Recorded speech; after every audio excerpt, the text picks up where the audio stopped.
Wowee, it's up. Have a look at the beauty.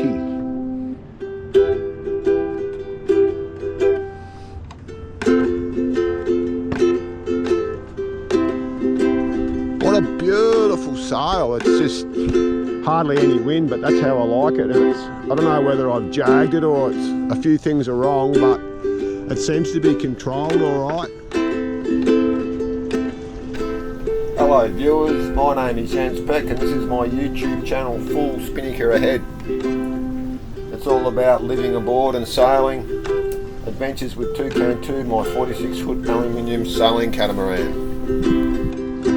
I can't believe it, eh? That's amazing. After all of these time of thinking about it, it's finally happened. I've owned Toucan 2 for 2 years and 8 months and lived on board all that time. Diagnosed with cancer about the same time as purchasing my dream boat. Juggling the medical requirements of my cancer, we've managed to sail down and up the east coast of Australia, over to Tasmania and back, and around the Gippsland Lakes of Victoria, Australia, my home port. No stranger to doing things solo and DIY with renewed standing rigging, well repaired cracks in the hull, realign the engines, sail repairs, replace the mainsails, water tanks, rescun, the list will go on. I've learned a lot and I still have a lot to learn. One thing that hasn't changed is the desire to sail Toucan 2 as far around this planet as I can, bringing you, the viewers, that story.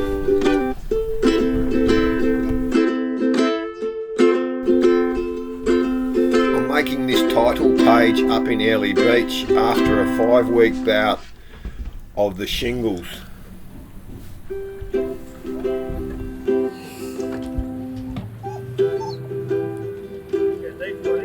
Yep. Yeah, we found a deep spot. Shingles is a viral infection and I had it for 5 weeks. I was seriously sick for 5 weeks and it was an eye opener, and I realised how vulnerable I could be being immune compromised. So I'm making a change in plans and making a base down south where I could work and place where I could seek the medical help more easily if I should fall ill again. A slight delay in my plans, but one that I think will work. Yeah, g'day. I've spent a lot of time in this bed over the last 5 weeks. The catch cry of my YouTube channel, Full Spinnaker Ahead to Your Dreams, because you never know what's around the corner, now has a lot more meaning after having shingles.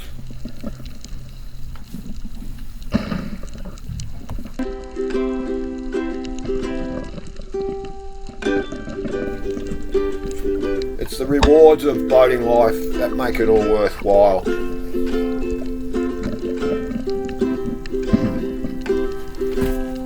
Over the blue seas of the East Coast, Toucan glides, taking us to places that we dream of in lullabies. Full Spinnaker ahead to your dreams.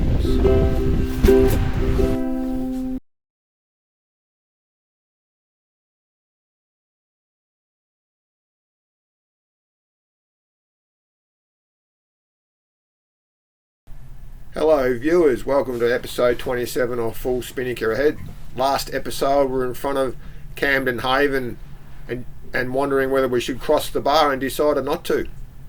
So we sailed on into the night, as you can see here. Two different aspects of night sailing that I want to talk about are one with the lights on the cockpit on and one with the lights on the cockpit off. With them off, it's a lot easier to see outside, but if you have the lights too bright on your instruments, your eyes eventually get really sore, so you have to keep a mindful eye on the dimness factor of the instruments and just dim them down.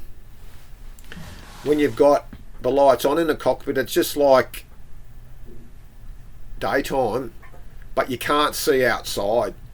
pretty much at all. It's just pitch black. It takes your night vision away a bit. So, you know, horses for courses with that one.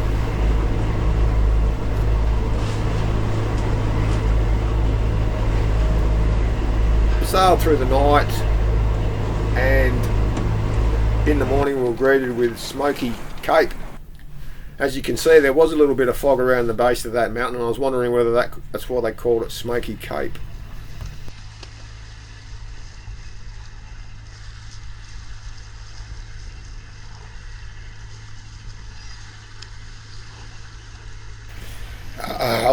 I think the dolphins swimming in that blue, clear blue water gave me the urge to go for a swim. So we went along for a little while, and we ended up pulling up ourselves because the wind sort of got less and less, and thought this is a beautiful opportunity to jump in the water.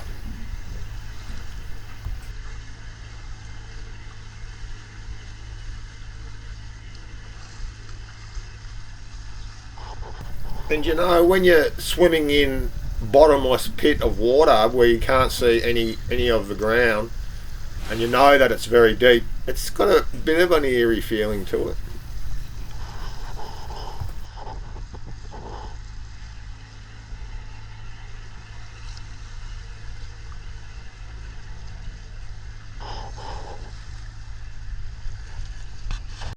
Let's go. Come on. Come on. Oh, you're kicking. Come on. Come on, Snooks.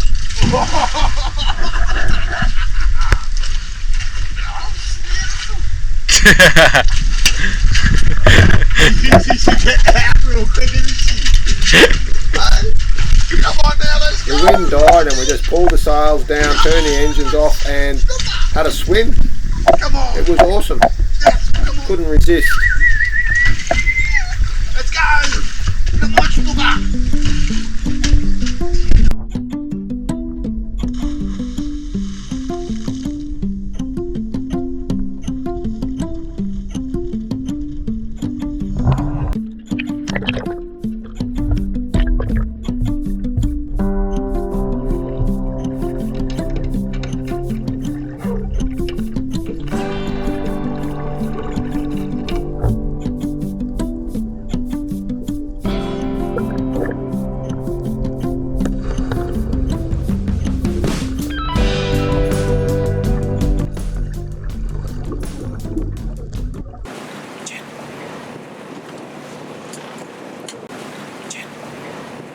The swim in that crystal clear blue water was sensational. We found a bit of traffic on the way, one catamaran and a fishing boat. The wind eventually picked up, and we headed towards Australia on the left, and followed Archer, a boat that comes from the same port as I come from, down in the Gippsland Lakes, and followed him into Coffs Harbour. Here you can see we're at the entrance, and it seemed like we were racing to get to the courtesy moorings.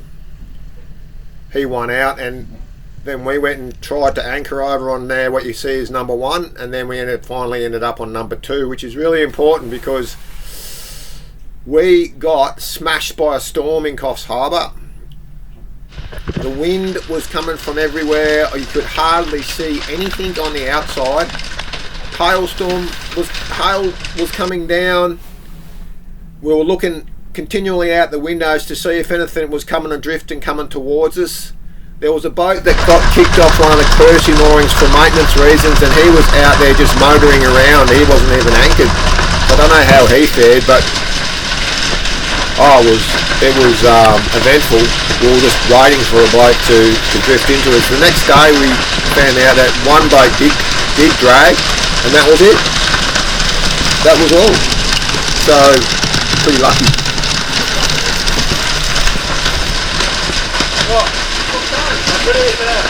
There was a fellow there in an open warren. I think it was a 21-foot warren. It looks like 2 canoes tied together with sticks and a crab claw sail.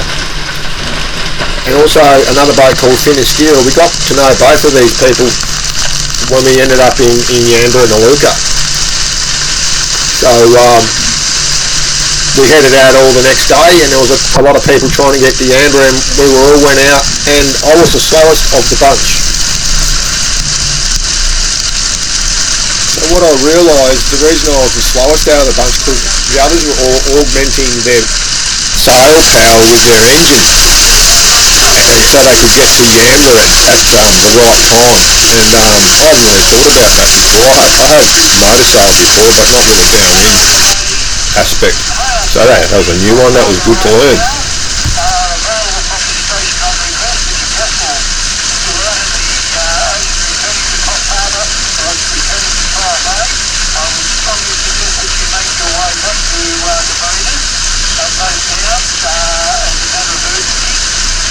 This storm is here to stay for quite some time. Marine Rescue Coffs Harbour, Victor Mike Romeo, 223 out. He was telling anyone coming near the harbour to go back. Really? I think so, yeah.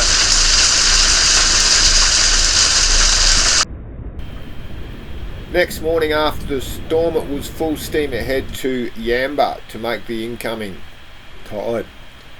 Me and Stuart in his Warren 21 here were at the back, and this is the entrance from up on Yamba town to the Yamba bar. The Google Earth view of Yamba bar shows a sandbar out the front. We took the shipping channel in on the northern end of that sandbar. Coming in at night, we followed the middle wall to a little channel entry to our anchorage. In the process, we almost mounted that wall because of a bit of confusion with the navigation lights. We anchored for a few days while a few storms passed, and I found this mollusc attached to my hull, and it was sort of pivoting around its attachment point and created like a light coloured clean surface on my hull, and that's what's made it stand out. But so I took I wrapped a bit of string around it and hung it in a glass of seawater, and this little probe kept coming out, which you can see now. Really quite amazing. I think it's got amazing colours on it, and you can look at those little probes coming out. It looks like it's some sort of filtering mechanism. If you have any idea what it is, or you can let us know, put something in a comment, because yeah, I found it quite interesting.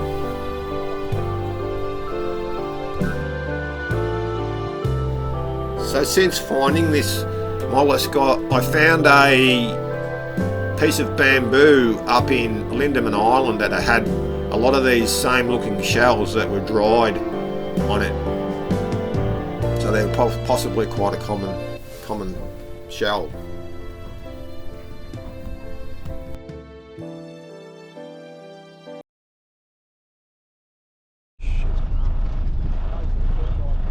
This is coming into the Yamba Marina.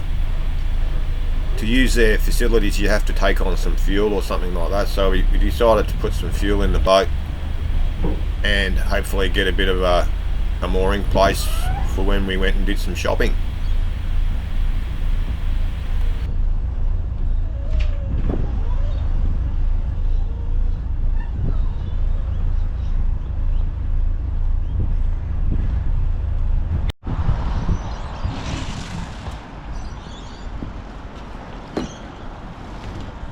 Go over or under? Yeah, probably.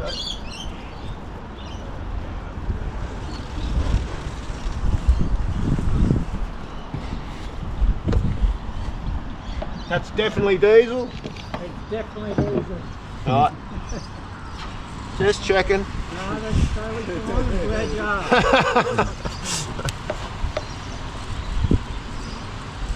Is there anywhere we can sit for a while we go and get some,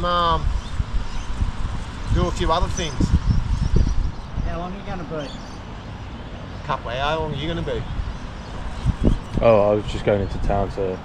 We need to just want to go to the supermarket and get some food. Is that possible or not? Yeah, it's sort of 10 minutes walk up the road Is that? to the supermarket. Yep. Yeah, well, we can probably walk it down there and tie up there. Cool. That'd be awesome. But Yeah, I thought you were watching. And I thought he was watching.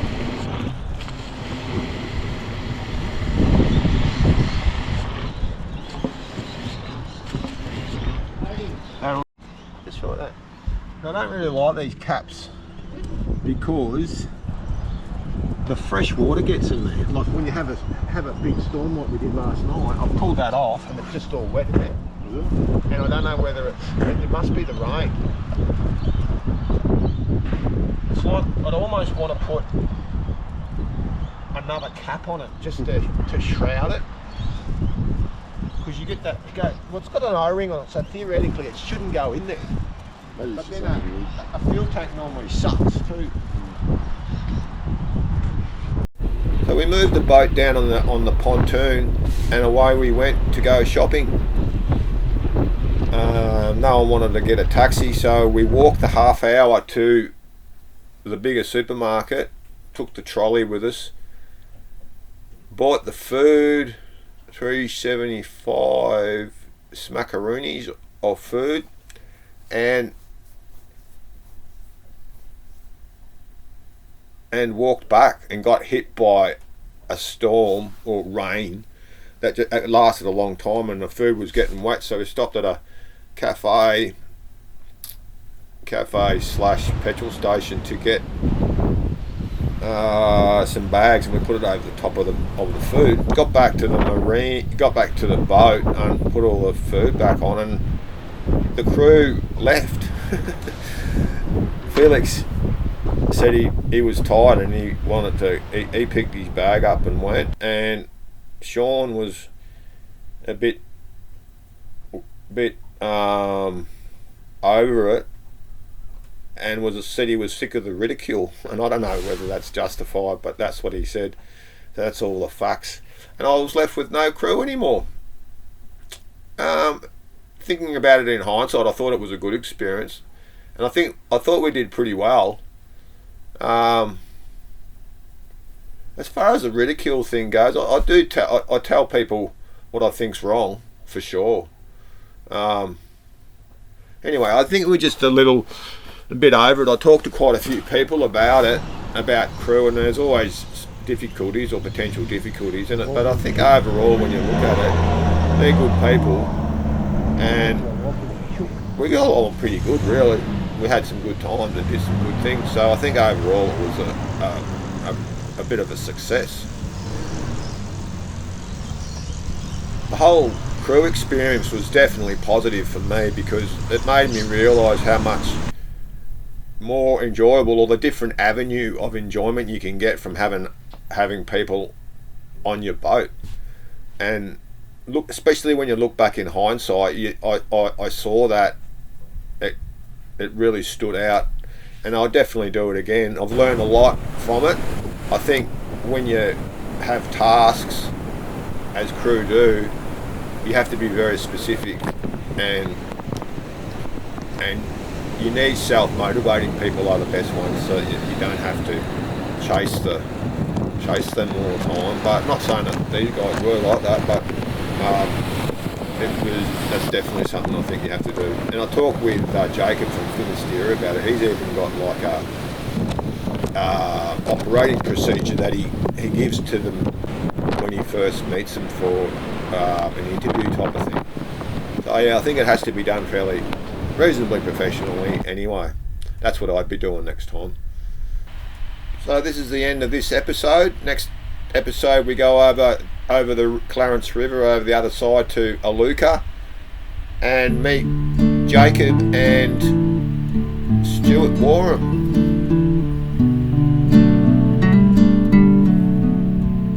Then it's out the front door through the Yamba bar and up to Ellie Beach solo sailing. We do it in 5 days straight. It's a whole new experience. We'll see you then.